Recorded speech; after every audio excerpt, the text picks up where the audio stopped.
రాష్ట్రంలో అభివృద్ధి పనులకు, అదేవిధంగా సంక్షేమ కార్యక్రమాలకు, అదేవిధంగా ఉద్యోగ కల్పనకు మాత్రం నారా చంద్రబాబు నాయుడు గారు ప్రభుత్వం దగ్గర నిధులు చాలా కొరతగా ఉన్నాయని చెప్పేసి కుంటి సాగు చూపుతూ వాటన్నిటిని కూడా సైడ్ పెట్టేశాడు. కానీ ఇదే నారా చంద్రబాబు నాయుడు గారు తన ఢిల్లీ నివాసానికి మాత్రం కోట్ల రూపాయలు ఖర్చు పెడుతున్నాడు.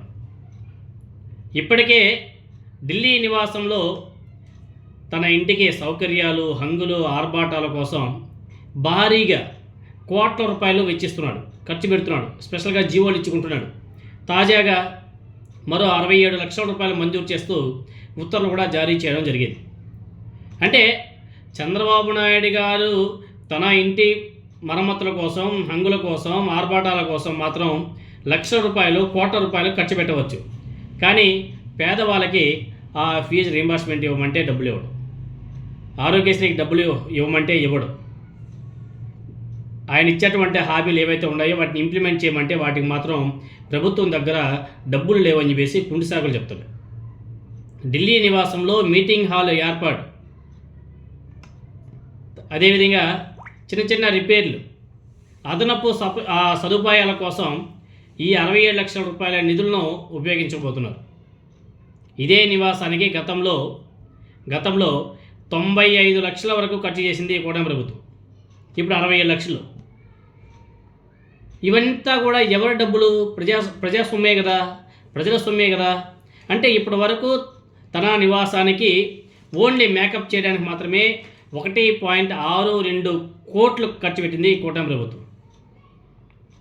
ఇప్పటికే సీఎంగా ఉన్నటువంటి సమయంలో చంద్రబాబు నాయుడు గారు హైదరాబాద్ అదేవిధంగా విజయవాడ, అమరావతి ప్రాంతాల్లో ప్రభుత్వ నిధులతో భారీ స్థాయిలో సదుపాయాలు కల్పించుకున్నారన్న విమర్శలు కూడా గట్టిగా వినబడుతున్నాయి. ప్రస్తుతం రాష్ట్ర ఆర్థిక పరిస్థితి చాలా క్లిష్టంగా ఉందనేసి ఒకవైపు ప్రభుత్వం చెబుతుంది. నారా చంద్రబాబు నాయుడు గారు కూడా అనేక సందర్భాల్లో చెప్తున్నాడు. మరోవైపు ఆయన నివాస హంగుల కోసం, విలాసాల కోసం కోట్ల రూపాయలు ఖర్చు చేయడం ఎంతవరకు సమంజసమని చెప్పేసి ప్రజలంతా కూడా ప్రశ్నిస్తున్నారు. రాష్ట్రంలో రైతులు పంట నష్టాలతో ఇబ్బంది పడుతున్నారు. ఉద్యోగులకు బకాయిల సమస్యలు, కాంట్రాక్ట్ ఉద్యోగులకు శాలరీలు టైంకి రావడం లేదు, సంక్షేమ పథకాల అమలులో కోతలు, కొన్ని సంక్షేమ పథకాలు అయితే లేవేహాడు. ఇటువంటి సమయంలో చంద్రబాబు నాయుడు గారు తన నివాసం మీద ఇంత భారీ ఖర్చు చేయడం సమంజసమేనా అని చెప్పేసి రాష్ట్ర వ్యాప్తంగా ప్రశ్నలు కూడా గట్టిగా వినబడుతున్నాయి. ప్రజా పన్నుల రూపంలో వచ్చే డబ్బుని పాలకులు బాధ్యతగా వినియోగించాలన్న డిమాండ్ కూడా బలపడుతుంది.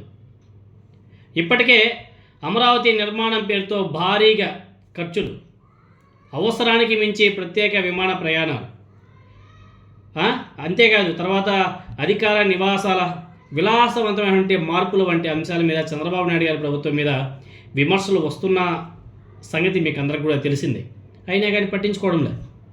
ఆయన కూడా తెలిసేమో 5 సంవత్సరాల తర్వాత ప్రజల మూడు ఎలా ఉంటుందో తెలియదు, గెలిపిస్తారా గెలిపించరా తెలియదు. ఏదున్నా సరే ఈ 5 సంవత్సరాల్లో బాగా అనుభవించేద్దామన్న ఉద్దేశంలో ఈ కూటమి ప్రభుత్వం ముందుకు వెళ్తున్నట్టుగా కనిపిస్తుంది.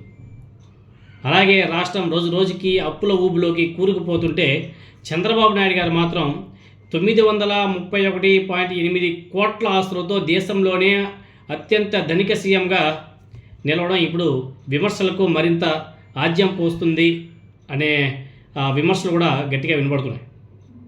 ఇప్పుడు ఢిల్లీలో విలాసవంతమైనటువంటి ఇంటి కోసం వరుసగా ఇలా ఖర్చు పెట్టడం ఎంతవరకు సమంజసం అని చెప్పేసి ప్రజంతా కూడా గట్టిగా ప్రశ్నిస్తున్నారు.